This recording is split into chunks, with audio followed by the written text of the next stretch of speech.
The soft-downed clock upon the stair chimed 3, too sweet for sleep, too early yet to rise. In restful peace, I lay with half-closed eyes, watching the tender hours go dreamily.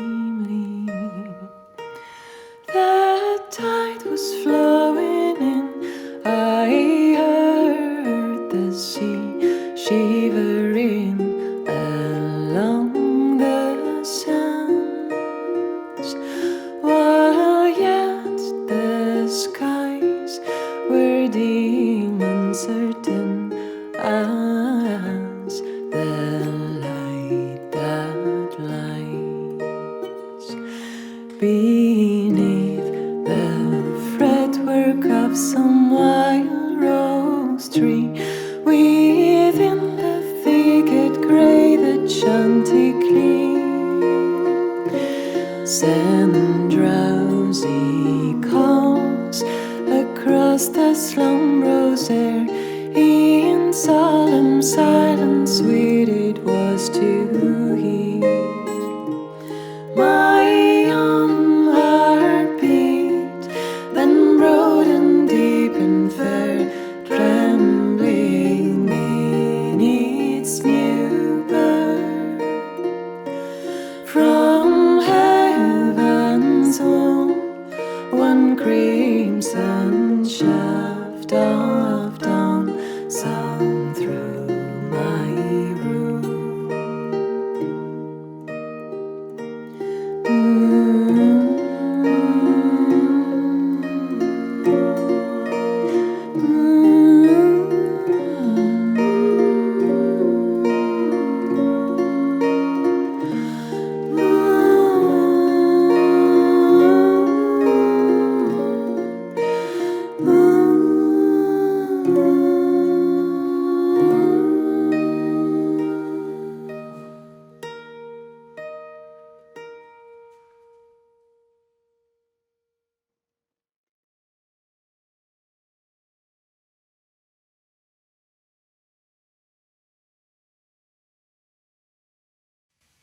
I wonder what the heartbeats of the sun sounds like.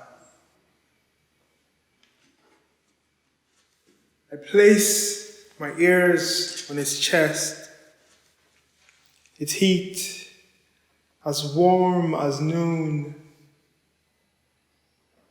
its skin as smooth as a desert, tears that smell of rain, that smell of holy water to baptize the night.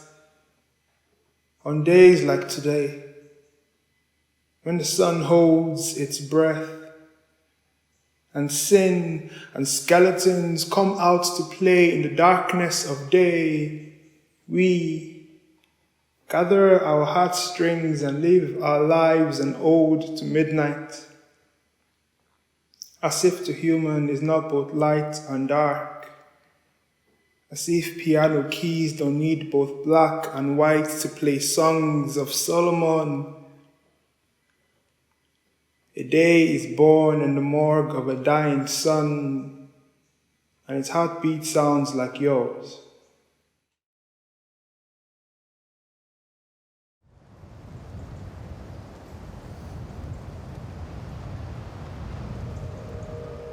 The sun stands still.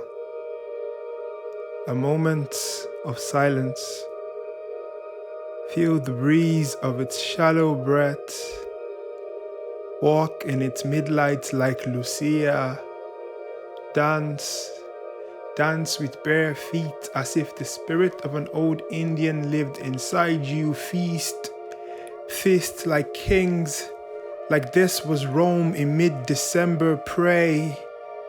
Pray in green and red to the god of dying suns. Burn the clocks on a seaside and brighten and birth yourself anew to the hands of time. Laugh, love, live. Find bloodlines and make ribbons out of telephone wire. print old text messages and hang them on the Christmas tree. Remember those who lived their lives a solstice, and we unworthy epitaphs on Grandstad. And when it is gone, blow out your candles in remembrance, because tomorrow the day will be longer. That is to say, 2 cents will always be enough to make banks out of wishing wells made of backbones. That sweat will always be enough rain for green grass, and love is all the sunlight a child needs. With feet as swift as the sun in winter, run through the night, through forests of petals basking in starlight, run through smiles hidden behind masks, find eyes to catch the light at tunnel's end, run to the heartbeat of the sun, to the last sunrise and the first sunset, run, be the wind in your lungs. Let your footprints be home for buried seeds and new trees. Run. And when the day is done and the sun takes its last bow, a slow waltz into the ocean, the quench of a thirsty sky, place your hand on your chest and feel it still, the heartbeat of the sun.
Solstice means sun stands still, and it stands still for 3 days, heralding the rebirth of the year. The sun will slowly arc higher and higher in the sky until it comes to stand still once again at the summer solstice. From Samhain up till the winter solstice is a time of deep, reflective, silent rest. And also, it's the time of the Holly King, who is still in power and reigns gently, but now begins to relinquish that power to his brother, the Oak King, when approaching the summer solstice.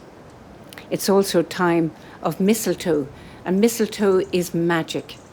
It's a magic herb of the Druids, who spent a lot of time and effort collecting the mistletoe in a very special sacred way. This was the centre of the Druids in Ireland. The Druids were the shaman, priest, philosophers of the ancient Celtic peoples of these lands. The Druid training, they say, took up to 21 years. The first part of the Druid training was the Bardic grove, the Bardic grade. And the bards were the poets, the singers, the storytellers. They were the ones who were the musicians. And so they saw that the spirit of the people needed poetry, it needed connection to nature, it needed dance. So the bards held the lineage of the song lines of the ancestors going back many, many millennia, many generations. They had absolute power in the old traditions because if they were advisors to the king, if there was a war or a battle, the Druid could step into that place and they could, whatever they said was law. For our ancestors who, coming up to the darkness of winter, would have found it quite frightening, not knowing when the light would return. But then on the 21st of December, there was a chink where the light returned a little bit earlier, and they celebrated with great joyous feasting. The greatest gift of all is the gift of light. So in Dunderry Park, in the Irish Centre for Shamanic Studies, we celebrate the winter solstice.